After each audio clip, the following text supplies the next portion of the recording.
Hey YouTubers, it's Jethro. I made a video the other day while I was at work getting my seed potatoes ready.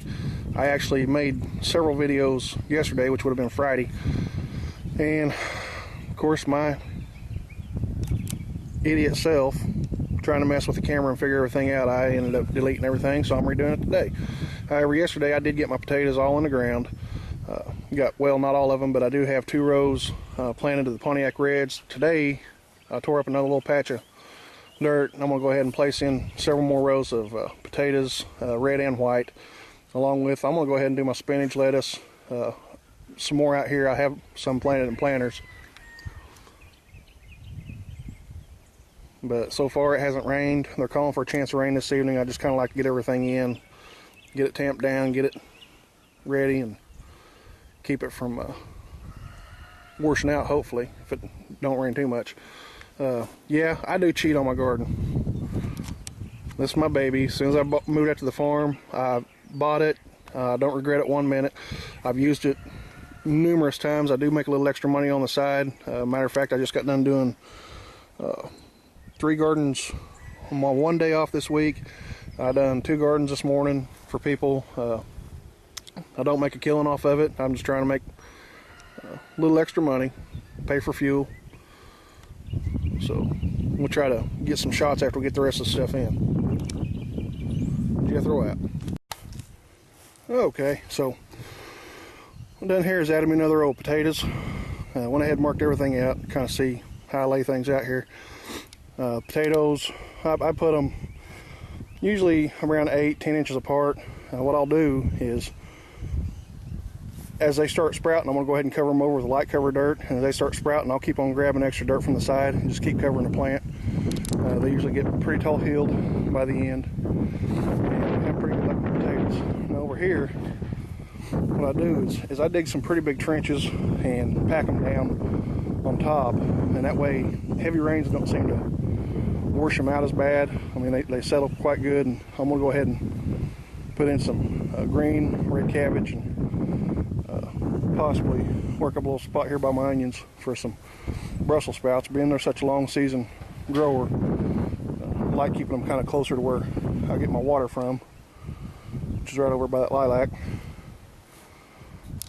So we'll be back in a bit. Okay, so we've been at it for about an hour. I put in 12 Brussels sprouts. Over here I've got 20 green cabbage down to the end of this row. I don't know if you can see it that good. The sun's pretty bright behind me. The row next to it, I put in 16 red cabbage. At the very end, I had some room left. Just to not waste no space, I went ahead and plugged in some extra spinach down there. We do like it in salads, and wilted spinach, which I'll do my take on wilted spinach when we get some coming up. So I'm gonna keep going. Okay, so here's my onions, and you'll see they're plugged pretty close together, and the reason I do that is they'll start putting tops on. I thin part of them out for green onions and make sure there's plenty of space for some of them to grow pretty large. I actually had onions in this little patch right here. Grass has already started coming in. I've done them early, so I'm probably going to take this part up and redo it in onions. My red onions over there, they're looking mighty good, and my garlic's coming up fine. I did not plant a whole bunch of garlic myself this year. I've got friends that plant way more than they can handle. They usually send me home with a milk crate full of piece, and I mean, that's way plenty. But I think next year I'm going to increase the production of my own garlic quite a bit and try to send some to some people I know. I usually plant in October. I've said that before. But I plant my garlic in October, and it comes up, it winters over real well, and then come first thing in spring, it's taken off. So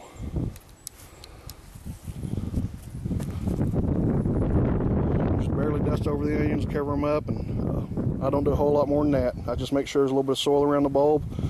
The bigger they get, that's good. As long as the root tip's underground, the rest of them grow great. Plus, I will go ahead and throw straw on top of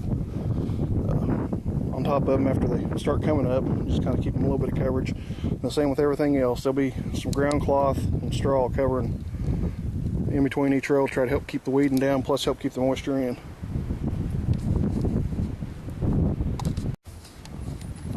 So another word here, a lot of people interested in getting into gardening.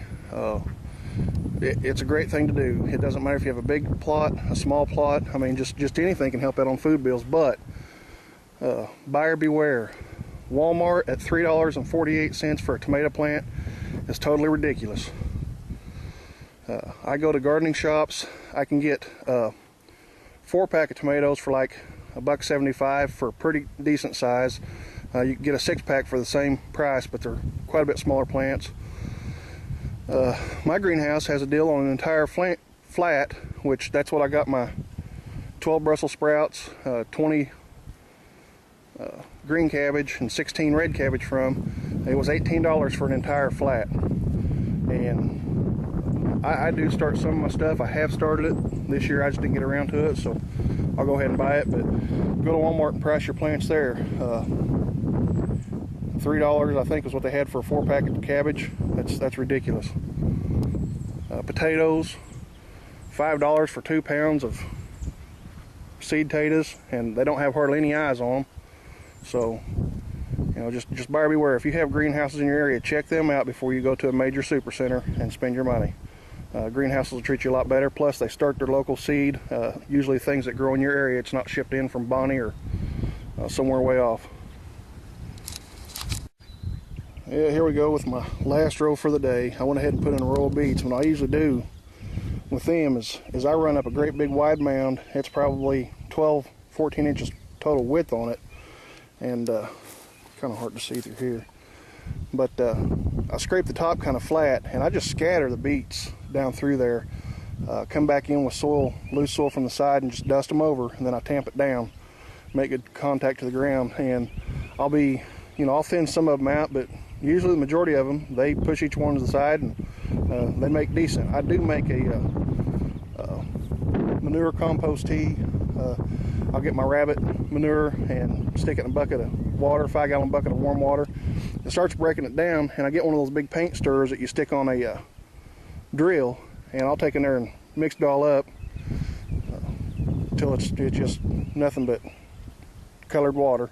We also save our coffee grounds and tea grounds, and I'll mix that stuff in there. Hold on for just a minute. Pardon me for that. That's my mama calling. I just can't ignore her. Anyway, I don't know where I was at, but on my manure compost, I'll stir it up really good, let it set overnight, and I'll restir it the next morning, and just put it in one of those regular green flower watering things. You just walk down through the rows, dump it right over the top of it. I'll give it a good watering later on that day, but it seems to do really well on the garden. Rabbit manure isn't too hot. You can throw it straight on, out from under the pen, straight on without having it set. I mean, you don't want to just bury anything in a pile of it, but if you scatter it out, it breaks down really good, and it doesn't seem to burn plants up. So that's an idea for anybody that's got rabbits, which I'm sure they already know that.